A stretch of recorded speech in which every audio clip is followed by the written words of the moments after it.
안녕하세요. 오늘은 4월 23일 화요일이죠. 부활 4주간 화요일. 요한복음 10장 22절에서 30절입니다. 오늘 복음의 주제는 아버지와 예수님, 내가 하나인데 나를 못 믿겠거든. 바로 내가 하는 행위를 통해서 믿어라. 행위의 증언, 업적의 증언. 사람들이 말로 믿음을 주는 바는 사실 많지 않죠. 보아야 됩니다. 예수님 모든 활동, 즉 공생활과 활동은 이 질문에 계속 초점을 이루고 있는 것이 오늘 10장 24절에 유다인들이 그분을 둘러싸고 말하였다. 당신은 언제까지 우리 속을 태울 작정이요? 이 부분이에요. 당신이 메시아라면 분명히 말해주시오. 공개적으로 그리스도라는 걸 말하는 겁니다. 이 부분이 계속 공생활 전체에서 예수님의 삶에서 계속 중심을 이루고 있는 사람들에 대한 공격이에요. 이스라엘의 전체 역사는 위대한 하느님 약속을 기다리는 메시아의 역사죠. 더욱이 예수님 당시에는 정치적, 사회적으로 많은 긴장 상태에 있었고 로마의 속국이었고요. 또 그 이스라엘의 수많은 여정 속에서 많이 가장 부패한 것이라고 볼 수 있겠죠.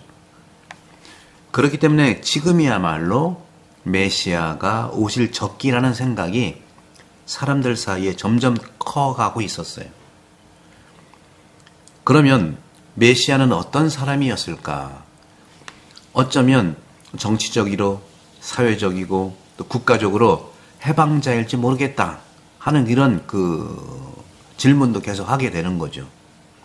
따라서 예수님은 자신을 메시아라고 공개적으로 선언하기 전에 하느님께서 약속하신 대로 메시아 개념을 분명히 해야 한다는 것을 알고 계셨던 겁니다.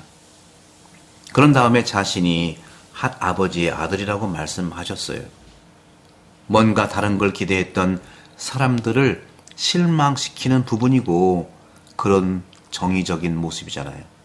하지만 이렇게 당신의 삶 속에서 의미를 부여하는 이 모든 것들을 말할 수 있는 것은 바로 예수 그리스도를 통해서 이전의 모든 메시아 역사의 통합이라는 겁니다.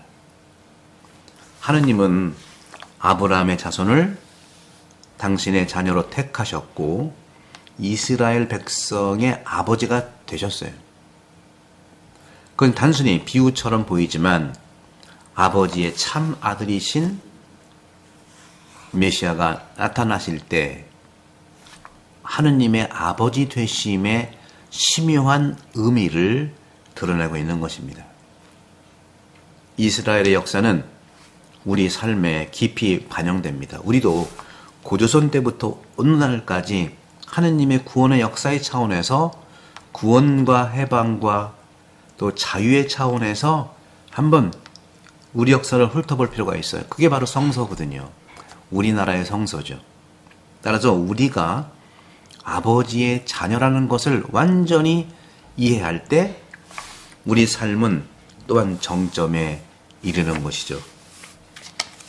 그러면서 오늘 또 주님은 말씀하세요. 내가 이미 말하였는데 너희는 믿지 않는다. 내가 내 아버지의 이름으로 하는 일들이 나를 증언한다. 내 행동이 나를 증언한다는 거예요. 실제로 그렇습니다.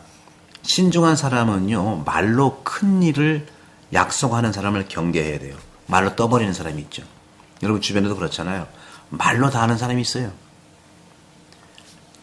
사람을 그렇게 경계한다는 것은 우연이 아니죠. 믿기 위해서는 사실 보여줘야 하는데 행동이잖아요. 행동. 메시아로부터 사람들은 사실을 그런 것을 원하는 거예요. 사회 발전을 기다리는 사람들은 예수님이 기적적으로 군중을 먹이실 때를 열광해요. 마태복음 15장 32절 39절 5천 명을 먹인 기적 이야기 사복음서에 다 나오잖아요. 하지만 이것은 메시아의 사명이 아니기 때문에 항상 경고를 받게 되는 거예요. 또 잊어버려요. 예수님은 결코 정치나 해방 가능성에 대해서 말씀하지 않으세요. 예수님은 정치적 메시아가 아니기 때문에 그래요. 온 인류의 구원론적 하느님의 방식대로 구원하시는 메시아시죠. 그분은 다만 자신과 아버지께서 말하는 것처럼 나와 아버지는 하나다 하는 거죠. 오늘 복음의 제일 윗장에 이제 키워드가 있잖아요. 아버지와 나는 하나다. 하나다. 오늘 마지막 구절 29절에 아버지와 나는 하나다. 나에게 주신 내 아버지께 그들을 나에게 주신 내 아버지께서는 누구보다도 위대하시오. 아무도 그들을 내 아버지의 손에서 빼앗을 수가 없다. 아버지와 난 하나다. 바로 그런 점에서 자신이 하시는 일은 아버지께서 하시는 일이라고 말씀하실 뿐이에요. 저도 본당에서 사모하는 것은 하느님과 예수님이 하신 일을 주로 하려고 저는 노력하는 거예요. 미사, 강론, 교리교육, 병자 찾아가는 거, 그렇죠? 어려운 이웃들 돕는 거. 그 외에 성전, 봉헌, 여러분들 행정, 또 각 구역에 있는 모든 이런 일들, 여러분들 할 수 있는 보편사제직을 통해서 함께 협력을 바라는 것이죠. 그래서 저는 사목위원이 바로 12제자의 모습이라는 걸 말씀드리고 싶어요. 어떤 12제자? 예수님과 공생을 했던 그 12제자가 아니고 예수님이 부활한 다음에 베드로가 바뀐 베드로, 바오로의 모습, 회개하고 부활을 맞이한 그 제자의 모습인 거예요. 그래서 이렇게 우리는 얘기할 수 있겠어요. 자신이 하는 일이 아버지께서 하는 일이라고 말씀하시는 예수님께서 저도 마찬가지예요. 저도 아버지하고 예수님이 하신 일을 하고 있는 건데 우리는 우리의 것이 아니라 다른 사람의 일을 또는 작업을 수행하는 경우, 그런 경우가 너무 많아요. 내 일을 하는 게 아니라. 저도 내 일을 하는 게 이제는 저는 내 일이 아버지의 일이거든요. 근데 많은 경우에 다른 사람의 일에 수행하는 경우가 너무 많죠. 정치적으로도 그런 부분이 있어요. 이것은 어떤 시민도, 어떤 군민도, 어떤 국민도 자유롭게 개입할 권리가 없는 하나의 정당이 프로그램을 구성하고 실행하는, 그래서 표현은 전체적인 체제에서 이루어지고 있잖아요. 다시 말하면 국민과 군민과 이 사회인들의 이 작업을 통해서 수행되는 일들은 오직 현재의 정치적인 데서는 여러 당들이 있잖아요. 당의 기획에서 나오는 거라는 거죠. 건강한 당이 서로 공존하면서 대화하고 협치하면 얼마나 좋겠습니까? 제가 경험했던 유럽과 호주와 이런 데서는요, 서로 협치하고 토론하고 대화해요. 그걸 통해서 하나의 길이 나가거든요. 무조건 반대하고 무조건 상대에 핑계대고 그리고 협력하지 않고 잘라내서 반대하고 전쟁입니까? 우리 가족끼리 전쟁이에요? 아니잖아요. 그래서 순종이라고 하는 거, 정치적으로 하나의 당에서 서로 상의하고 협력했던 그 원리에, 그 비전에 순종하는 게 필요한 거 하나 하고, 또 우리가 하느님께 순종한다는 차이점이 뭘까요? 그럼에도 불구하고 전자의 순종은 하느님 순종에 가깝지만 전자의 순종이 너무 협치도 아니고 대화도 아니고 일방적으로 반대하고 싸우고 죽이려고 하는 것은 그것은 사람을 노예로 만들고 모욕하는 거예요. 단순한 도구로 만드는 겁니다. 건강한 정당에 아래로부터 오는 그러한 소통과 또 참여와 또 시노달리타스, 합의, 바로 이것이 하느님께 순종하는 거예요. 하느님께 순종하면 해방되는 거예요. 하느님의 일을 행하는 사람은 전보다 더 나은 사람이 되고 동시에 아버지, 아들이 되는 것입니다. 그런 점에서 오늘 주님께서 이런 말씀을 하세요. 27절에 내 양들은 내 목소리를 알아듣는다. 나는 그들을 알고 그들은 나를 따른다. 나는 그들에게 영원한 생명을 준다. 내 양은 내 음성을 듣고 내가 그들에게 영생을 준다는 거예요.